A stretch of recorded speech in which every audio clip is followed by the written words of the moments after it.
പ്രതിപക്ഷ നേതാവ് V D സതീശന് clean chit നൽകി വിജിലൻസ്. സ്വന്തം മണ്ഡലത്തിൽ പുനർജനി പുനർഗേഹം പുനരധിവാസ പദ്ധതിക്കായി വിദേശ ഫണ്ട് സ്വീകരിച്ചതിന് മേലുള്ള കേസ് നിലനിൽക്കില്ലെന്ന് വിജിലൻസ് ഡയറക്ടറേറ്റ് സർക്കാരിന് കത്ത് നൽകി.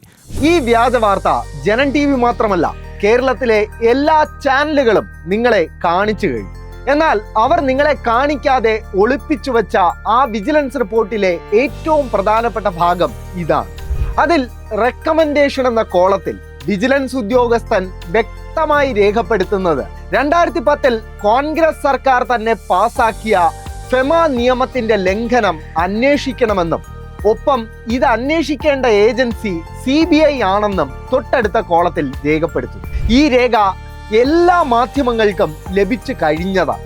എന്നിട്ടും സംഘപരിവാറിന്റെ ജനം TV പോലും വി ഡി സതീശന് വിജിലൻസിന്റെ ക്ലീൻ ചിറ്റ് എന്ന വ്യാജ വാർത്ത നൽകിയെങ്കിൽ ഗോൾവൽക്കറിന്റെ ചിത്രത്തിന് മുമ്പിൽ കുനിഞ്ഞു നിന്ന് വിളക്ക് തെളിയിച്ച വി ഡി സതീശൻ സംഘപരിവാറിന് ഇപ്പോഴും പ്രിയപ്പെട്ടവനാണെന്നത് പകൽ പോലെ വ്യക്തമാകുന്നുണ്ട്.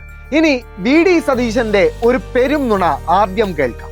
അതും നിയമസഭയ്ക്കുള്ളിൽ പറഞ്ഞ ഒരു പെരും നുണ. ഞാൻ വിദേശ രാജ്യത്ത് ഒരു സ്ഥലത്ത് പോയിട്ട് എന്റെ പുനർജനി പദ്ധതിക്ക് വേണ്ടി ഒരു രൂപ പോലും പിരിച്ചിട്ടില്ല.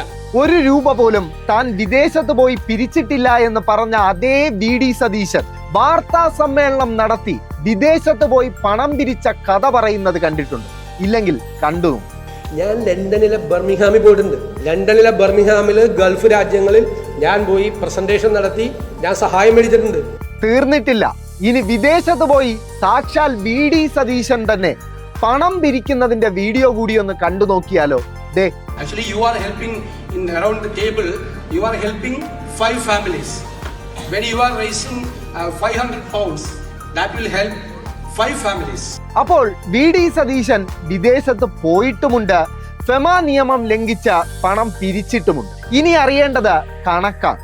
എത്ര രൂപ പിരിച്ചെന്നും എങ്ങനെ ആ പണം ചിലവാക്കിയെന്നും. വയനാട് പ്രളയ ഫണ്ടുകൾ മുക്കിയതുപോലെയല്ല, ഇത് വിദേശ ഫണ്ടാണ്. നിയമം കോൺഗ്രസ് സർക്കാർ പാസാക്കിയത്. So Satheesan G, you are trap. ഇനി കെ ബാബുവും BS ശിവകുമാറും ഒക്കെ തങ്ങളുടെ ED കേസുകൾ ഒതുക്കി തീർത്ത അതേ മോഡലിൽ ഈ വരാൻ സാധ്യതയുള്ള CBI കേസും ഒതുക്കി തീർക്കുക മാത്രമാണ് അങ്ങയുടെ മുന്നിലെ ഏക മാർഗം. എന്തായാലും നുണ ഒട്ടും പറയാത്ത ഒരാളാണ് നമ്മുടെ കേരളത്തിന്റെ പ്രതിപക്ഷ നേതാവ് എന്ന കാര്യത്തിൽ നമുക്ക് ഓരോ മലയാളിക്കും അഭിമാനിക്കാം. ഞാൻ വിദേശ രാജ്യത്ത് ഒരു സ്ഥലത്ത് പോയിട്ട് എന്റെ പുനർജനി പദ്ധതിക്ക് വേണ്ടി ഒരു രൂപ പോലും പിരിച്ചിട്ടില്ല.